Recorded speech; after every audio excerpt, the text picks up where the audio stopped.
कहते हैं कि यदि तुम उस वस्तु से ज्यादा मोह करोगे तो वह वस्तु मैं तुमसे छीन लूंगा, तब तुमको दुख का एहसास होगा कि जब दुनिया से कोई चला जाता है तो कितना दुख होता है कि नहीं?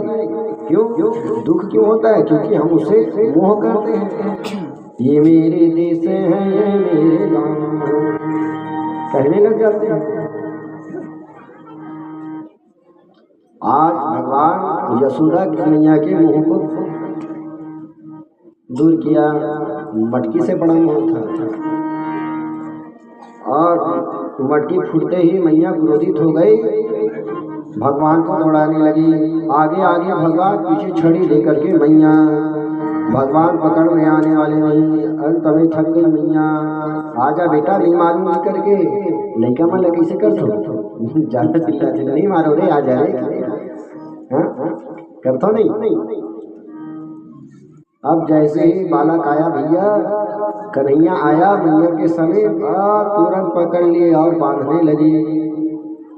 कन्हैया को बांधने लगी। किससे बांधने लगी? बड़ा नटखट हो गया है रे तू, आज चल तेरे को मजा चखाती हूँ करके मैया कृष्ण कन्हैया को बांधने लगी। जैसे बांधने लगी, रस्सी घुमाने लगी, वह रस्सी 2 अंगुल कम हो जाती है।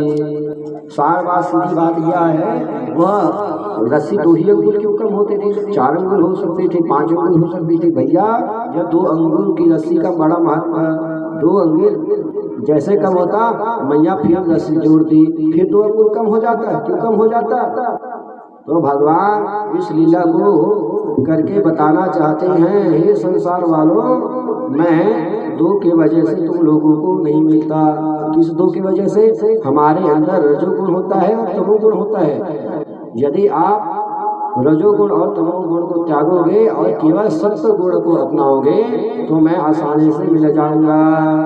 कहना चाहते हैं भगवान, मैं किसी से नहीं बनता, केवल सत्व गुण से बन जाऊंगा तुम्हारे। तो अंत में भगवान अपने भक्त के लिए उस सत्व गुण के प्रदानता के लिए भगवान रस्सी से बन गए। एक उखल से मैया ने कन्हैया को बांध दिया। अब जैसे ही उखल से बांधा महाराज, माता उधर चली गई, उसको बंधा हुआ छोड़े हुए। भगवान को लीला करने आए हैं, प्रति क्षण लीला कर रहे हैं। देखा कि मैया चली गई है, क्या किया जाए? पुनः लीला करने लगे, छुड़वाने लगे। रस्सी को छुड़वा नहीं पाए तो उखल से बंधे हुए वे उखल को ही उठा लिए और उखल को उठाए जा रहे हैं। बाहर निकलूंगा तो किसी को बोलूंगा, खोल दो रे भाई, बोलो राधे राधे। अब उखल को उठाए भगवान जा रहे हैं, उखल हो गया सीधा ऐसे लंबा लकड़ी तरीके से उखल है। अब नंद यशोदा मैया के घर के द्वारी में है, 2 ठो यमला अर्जुन के मतलब जान दो कौन से वृक्ष लगी थी? कौहा देखे, कौहा।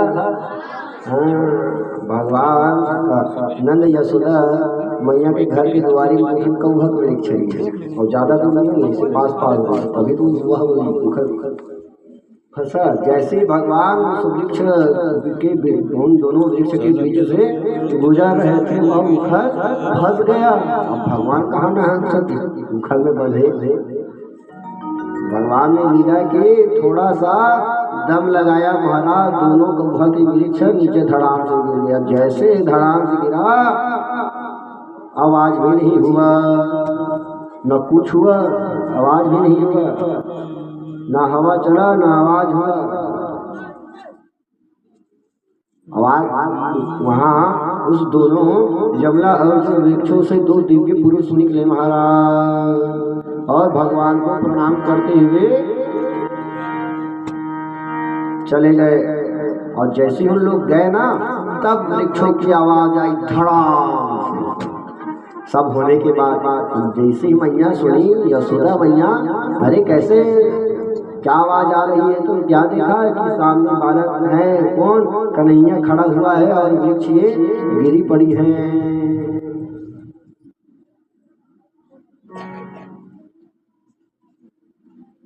और इस लीला को सब कौन देख रहे थे? ग्वाल बाल लोग देख रहे थे, कृष्ण के सखा लोग देख रहे थे खड़े होकर के। मैया यशोदा ने कहा, अरे अरे वृक्ष कैसे टूट गया, वृक्ष कैसे टूट गया, ना हवा आई ना आंधी आया, कैसे टूट गया। तब ग्वाल बालों ने कहा, छोटी छोटी मैया मैया ये कन्हैया ने गिराया है। अब मैया यशोदा कहा उनको बात को मानती, भैया लड़का मन के बाल को नहीं माने, सच बोली तो हो गए। बोलो राधे राधे। कहने लगे एक कन्हैया गिरा है। इस प्रकार उस यमला वृक्ष में जो दिव्य पुरुष थे उनका उद्धार किया। परीक्षण ने पूछ दिया, प्रभु उस वृक्ष से जो दिव्य पुरुष निकले थे वह कौन है। सुखदेव जी कहते हैं वो दिव्य पुरुष और कोई नहीं, नल कुंवर और मणिग्रीव थे। मणिग्रीव यह कौन थे महाराज? कुबेर के पुत्र थे जो मन्नू सिंह ठाकुर, हाँ, जिन्हें नारद जी ने श्राप दे दिया। अच्छा श्राप क्यों दिया ये भी सुन लो। बोलो राधे राधे। याद दिलाना नाम। श्राप क्यों दिया था पता है? क्योंकि वो मणिग्रीव और नलकुबर हाँ ठीक है, याद दिलाना। सरोवर में निवस्त्र होकर के स्नान कर रहे थे। नारद जी ने देखा, अरे मूर्खों वस्त्र में निवस्त्र, जल में निवस्त्र होकर के स्नान करते हो, तुम्हारी बुरी जड़ जैसे हो गई है। कुबेर के पुत्र हो तुम लोग। भगवान नारद जी ने मना किया तो उल्टा उनसे जवान लड़ाने लगे बच्चे लोग। बोलो राधे राधे। नारद जी ने कह दिया तुम्हारी बुद्धि जड़ हो गई है, जाओ मैं तुम्हें शराब दे देता हूँ, तुम जड़ के समान हो जाओ। तो वही दोनों कुबेर जी के पुत्र मणिग्रीव और नलकुबर यमला के वृक्ष बन गए थे। नारद जी को प्रणाम किया, प्रभु हमारे लिए कोई उपाय बताओ, कब तक पड़े रहेंगे ऐसे, क्षमा करो हमारी दुष्टता। तो कह दिया भगवान ही आकर के तुम्हारा उद्धार करेंगे महाराज। तो क्या समझे इस कथा से? बोलो राधे राधे। देखिए भगवान की जितनी भी कथाएं हैं ना, चीलहरण की कथा है ना, मटकी फोड़ की कथा, माखन चूरी की कथा, सब में गुण रहस्य है। केवल कहानी समझ के भूलना नहीं है, उनके रहस्य को समझना है, उसके अंदर के तत्वों को समझना है। भगवान कहना चाहते हैं जो भी धनाभिमान हो जाता है उसको मैं उसके अहंकार को मैं नष्ट कर डालता हूँ। देखिए धनी पुरुष के 3 दोष बताए गए हैं। धनी पुरुष के कैसे?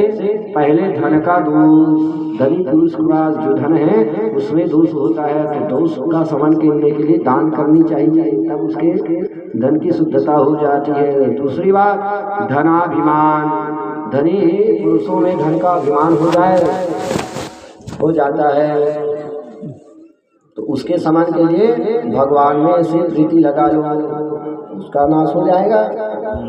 तीसरी बात है धन की तृष्णा, धनी पुरुष में यह भी दोष होता है कि और कितना कमा लो और कितना कमा लो। सुखदेव जी कहते हैं परीक्षित जो तीसरा दोष मैं बता रहा हूँ ना, धन की तृष्णा, यह प्रत्येक मनुष्य को होती है। प्रत्येक मनुष्य चाहता है कि मैं कितना धन कमा लूं, मैं कितना धन कमा लूं। बोलो राधे राधे। होता है कि नहीं? कि मैं कितना धन कमा लूं। तो आज कई बार क्या होता है कि बड़े घर के व्यक्ति बिगड़े हुए लोग होते हैं, सामान्य घर के व्यक्ति ठीक रहते हैं, गरीब घर के बच्चे तो ठीक रहते हैं, लेकिन कई जगह ऐसा होता देखा गया है कि जितना बड़ा व्यक्ति है उसके घर का पुत्र उतना ही दुष्ट है। बोलो राधे राधे। ऐसी भी स्थिति हो जाती है महाराज। जैसे ही यशोदा मैया को पता चला, बताया नंद बाबा को, ऐसी बात है महाराज। तो नंद बाबा ने गोकुल से जाने का विचार किया।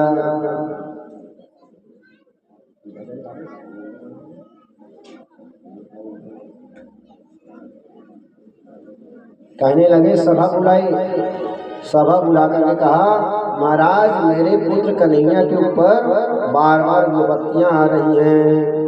बोलो राधे राधे। कथा ध्यान से सुनिए।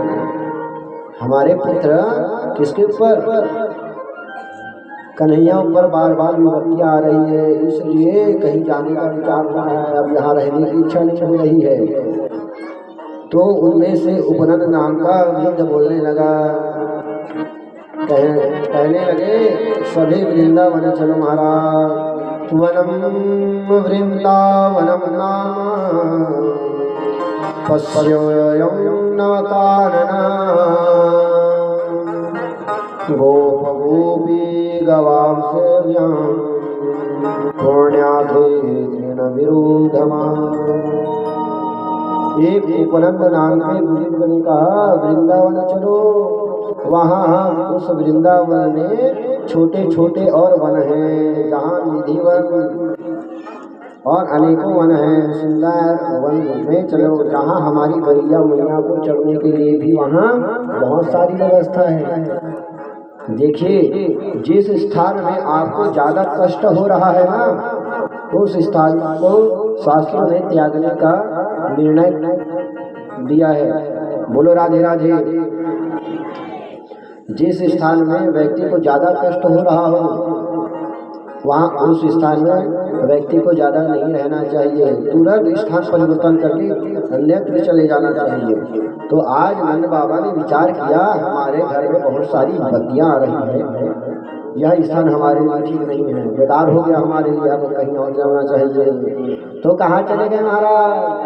वृंदावन जाने की तैयारी करने लगे। चलो वृंदावन, चलो वृंदावन। किसको किसको जाना है वृंदावन? हाथ उठा लो, बोलो राधे राधे। वृंदावन जाना है, गोकुल में रहना है, वृंदावन जाना है नहीं। तो ऐसा सुंदर वृंदावन, जहाँ सुंदर सुंदर सुंदर पर्वतें, सुंदर हरी हरी लताएं पताएं, जहाँ देखते ही मन को शांति मिल जाती है, ऐसा सुंदर वृंदावन। कहने लगे, एक कवि ने बड़ा सुंदर गायन गाया, प्रेम की पिपास देख देख निज प्रेमियों को। क्या कहा? अभी भजन चलेगा, अभी जाएंगे वृंदावन साथ साथ, ठीक है। प्रेम की पिपास देख देख निज प्रेमियों को, प्रेम का समुद्र सीमा तोड़ के बहाया है। भावुक रसीले जन निराश न हो अब, कामना के फिरते हेतु कल्पतरु लगाया है। चिंतामणि चकित चारु चादर बिछा जहाँ, भांति प्रति भांति कुंज कुंज से सजाया है। और क्या? भारत का भूषण तिलक तीनों लोक का, भक्तों के वास हेतु वृंदावन बसाया।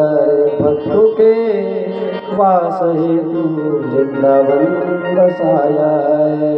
बोलो वृंदावन धाम।